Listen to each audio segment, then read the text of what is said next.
Y'all read the title of the video. It's time to apologize.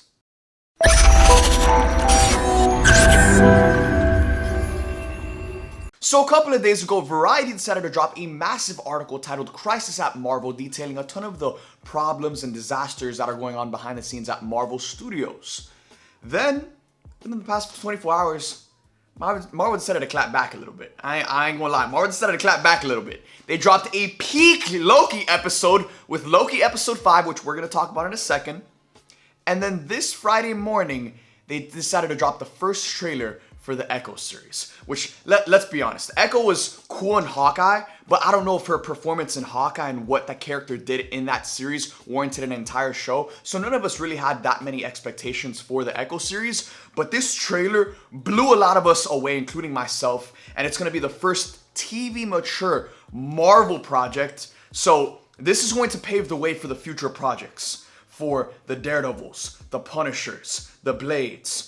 You know, Deadpool 3 is obviously going to be R-rated, but Echo is going to pave the way for the darker Netflix type of MCU content that we've been asking for a while. And I ain't gonna lie, Marvel clapping back with Loki episode 5 in that Echo trailer. Does that solve all of the problems that are going on behind the scenes at the MCU? No, it does not. The VFX workers are still going through it over there at Marvel Studios. You know, Marvel is still unsure what they're going to do with Kang the Conqueror moving forward, and if they're going to switch to Doom or recast Jonathan Majors. You know, Marvel, it said that Marvel's still discussing plans to bring back the original Avengers and revive Tony Stark and Black Widow, which, you know, that can be open to interpretation of what that means. Either it could be multiverse variants that are going to be in Secret Wars, which I'm cool with that. I feel like that was always the plan. Or it could mean actually reviving Tony Stark and Black Widow and undoing the sacrifices they made in Avengers Endgame. And the point is that Loki episode was fire, and I'm sure the finale next week is going to be even more fire. And that Echo trailer was fire as well. But just because those two things are fire doesn't mean all of the problems that the MCU has gone through phases 4 and 5 and all of the little hiccups and mistakes and problems that the studio is currently facing just magically disappears and go away. You know what I'm saying? So when I said the MCU is in shambles, yeah, there's still a lot going on behind the scenes. Because look, over these past few years, no one has said that Marvel hasn't come out with bangers here and there. No Way Home, Wakanda Forever, Shang-Chi, WandaVision, Loki Season 1, Guardians of the Galaxy Volume 3. Marvel has come out with their bangers. But there's been a significant lack of consistency project to project in terms of the quality, the level of writing, the level of direction by the filmmakers behind the projects. You know, now when it comes to the MCU, it feels like we have to kind of like take every single project and almost like base our hype off that from the team, from the writers that are on board, the directors that are on board. We obviously know the team behind Loki is very competent of producing peak. So guess what? Whoever's directing and writing Loki, I'm going to be looking at whatever they do next. And guess what? Marvel actually hired the directors of Loki to direct the majority of the episodes for Daredevil Born Again, which they scrapped everything that they did for that series up to this point. And now they're starting over fresh with new writers, new showrunners. They actually hired the showrunner from the Punisher series from Netflix. And now he's going to be the head showrunner for the Daredevil Born Again series. And the directors of Loki are directing the episodes for Daredevil Born Again. You know, when Guardians of the Galaxy Volume 3 came back on in May, that movie was so amazing. Top 5 MCU movie in my books. But all of us watched that movie and knew that's all James Gunn. You know what I'm saying? That's all James Gunn. He wrote the movie, he directed it. The Guardians are his little babies that, you know, he brought to life, and he's directed 3 films, and now this was his storybook ending for these characters. So it's not even like the Guardians 3 was a product of the MCU and what Marvel is accustomed to making. It was just, that was all James Gunn, and now he's off to direct Superman Legacy. So let's wait and see what he cooks over there with Superman, the greatest character of all time. But look, when it comes to this consistency problem that Marvel has had, I mean, just within this year alone, we had Quantumania, then we got Guardians 3, then we got Secret Invasion, then we got Loki. Like, we're going back and forth. So let's just pray to our lucky stars that the Marvels is going to be, you know, one of the best MCU movies, because we got to keep the streak alive. You know what I'm saying? We got Loki. Loki's carrying us. Loki right now is carrying the multiverse saga. The multiverse saga is Loki's story. And let me say this right now, Marvel, if you're watching this video, let me tell you right now, bro. I'm just speaking for myself because I don't know how the majority of people would feel about this. Y'all let me know in the comments. comments.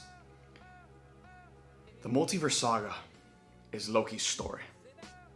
After how good Loki season 1 was, after how good season 2 is currently going in the way you're continuing to develop Loki's character and basically making him the chosen one, the god of stories, I am way more interested in seeing Loki be the leader of the troops, seeing Loki be the one to come face to face and say what's up to Kang when the time is right, than any legacy character. I know Tobey Maguire would probably sell more tickets, and I'm super hyped to see more of Tobey. I'm super hyped to see more of Hugh Jackman and all of that good stuff. But Loki's got to be in the mix. You know what I'm saying? Loki cannot be sidelined for legacy characters when this entire multiverse saga is being built on the shoulders of him and his story. Like, Tobey coming face to face with Kang would be probably the most awkward interaction in superhero film history. I mean, what is Tobey's Peter Parker gonna say to Kang? You know what I'm saying? It's inevitable. We are gonna see it happen probably in Secret Wars or something like that. But I'm just saying, Loki has to be the ringleader. He has to be one of the main members in the mix, because with what Marvel has done with season 1 and now with season 2, it's been absolutely incredible. Also, massive shout out to Natalie Holt. My God, I love when MCU projects are scored so damn well, and she's absolutely cooking on the violin or just in the composer room, just assembling her own troops to make them one of the most fire scores to any Marvel project ever. Now let's talk about Echo real quick. Because Marvel, I was unfamiliar with their game, bro. I was unfamiliar with the game. I had zero expectations when it came to the Echo series. Again, I thought Echo was really good in Hawkeye, but I don't know if that warranted an entire series about her, especially because, due to the fact that, you know, Daredevil's going to be in this series. Kingpin is obviously going to play a huge role in this series, and this series will set up the Daredevil series. But in my head, my original thought was just make the Daredevil series. Why do you have to make something in between? But no, my mind has completely 100% taken a 180 turn, and this is due to the team, bro. The team cooked. Apparently, I found out yesterday that one of the writers from Better Call Saul is one of the head writers for the Echo series. Better Call Peak. Now Echo is going to be Peak. Let's hope so. Let's hope so. Because, guys, another thing, too, is that even though that Echo trailer was great, and this is going to be the first TV mature Marvel series, which we've been asking for a while now, I don't understand why they didn't do this with Moon Knight. Why was that Moon Knight not TV mature? Why was Moon Knight not like this? Where you have literally, the opening of the trailer is Kingpin beating a little ice cream truck guy to death. And that right there, in that trailer, guys, you can already see the difference between Kingpin in this series and the Kingpin we got on Hawkeye. This is Kingpin right here. Netflix Marvel is back. And you know what? As great as this trailer was, one of my main primary thoughts was, bro, if they keep this same tone for Daredevil Born Again, if they keep this, now I can see a universe where John Bernthal comes back as the Punisher and they do him justice. You know what I'm saying? Now I see that. Now that's open to possibility. Before I was like, bro, they're bringing back John Bernthal's Punisher, but he's going to be watered down for sure. Nah, not anymore. I mean, guys, that one shot of literally that dude getting his brains blown out in the trailer. And then the other dude that was just literally, he was dead, but like his eyes were rolled back and he had blood all over his face. This corner of the MCU should be TV mature because it's so grounded, because these characters are edgier. You know, it's described that Echo is actually a villain in this series. And she does like really questionable things, which I'm super interested in seeing. That makes these characters so much more interesting. It makes a character like Echo so much more complex. The fact that she's not all good and she's not all bad. She has her own agenda, she has her own things, and she's coming after them, and anyone that stands in her way, she's gonna run through. So since the events of that Variety article dropping, Marvel has clapped back, but we need to keep the streak alive because, again, consistency is key. This is what we want as fans. We don't want to go from Quantumania to Guardians 3 to Secret Invasion to Loki. No. We want to go from peak to peak to peak to peak. Take your time. Slow it down. We've heard many different times that Marvel has just pumped the brakes on the amount of projects that they've started to develop, the amount of projects that they're making, and now they're trying to take it slow and prioritize quality over quantity. Now we got Loki. We got that Echo trailer. A lot of us are very excited for Echo dropping in January.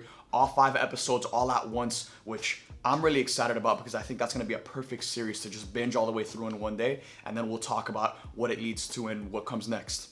But we got Loki. That's going to finish up next week. We all know that finale is going to be peak. I mean, Actually, let me not say that because I don't want to jinx us. But we trust in the team behind Loki to deliver a great finale and send us off into the next direction. The Marvels. Vamos, man. Give me something good, bro. Give me something good. In my books, if the Marvels is better than the first Captain Marvel, that's a win. But give me a great movie. Come on, I believe in you, bro. I believe in Nia DaCosta. I believe in the team behind the Marvels. You know, I'm a huge Monica Rambeau fan, so I hope to see her shine in this film. Let's keep the streak alive, bro. Straight up. We don't even know, once the Marvels drops, we don't even know when the next Marvel movie is coming out because obviously a ton of stuff has been delayed with the writer's strike, with the current actor's strike. Go actors, I hope they get what they deserve. But after the Marvels comes out, we don't even know when the next Marvel movie is coming out. It's either going to be Captain America and Brave New World or Deadpool 3 or, yeah, one of those two probably. So, let's just suavecito, slow and steady. Let's take it slow. Let's get a streak going and let's just make it a never-ending streak of just straight banger after banger after banger. So, look, you know, I'm really happy that Marvel has clapped back and Marvel is making good stuff. Because, look, at the end of the day, us as fans, we want this stuff to be great, but we also want it to be consistently great. And just because we got a great Loki episode and that's going really well, just because we got a great Echo trailer, one, that doesn't mean the Echo series is going to be good because guess what? The trailers for Secret Invasion were pretty damn fire and they gave off a similar vibe. But now with Echo getting an actual TV mature rating, that makes me a lot more confident that the series has a higher ceiling and will reach that potential compared to something like a Secret Invasion.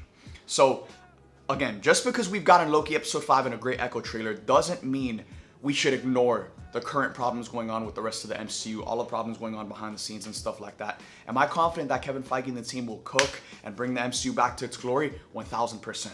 I'm very confident in that because, you know, we've been on this journey as fans for over 15 years now, and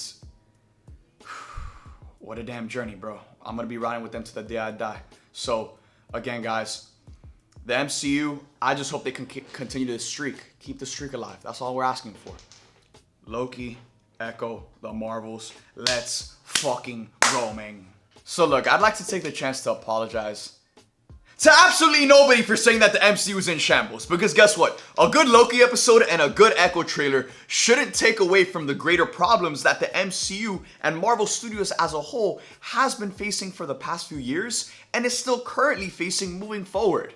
But I will say, I am sorry, Marvel, for doubting you on Echo. Because that trailer was absolutely fantastic and it completely blew away any expectations that I had for this series. I love the tone. I love that you guys went with the TV mature rating and finally decided to take a step in that direction, take that leap of faith. Because I promise you, if the series is fire in terms of a writing standpoint, action, all of it, if it's a fire show, that TV mature rating will only elevate what you're trying to do moving forward in this corner of the MCU.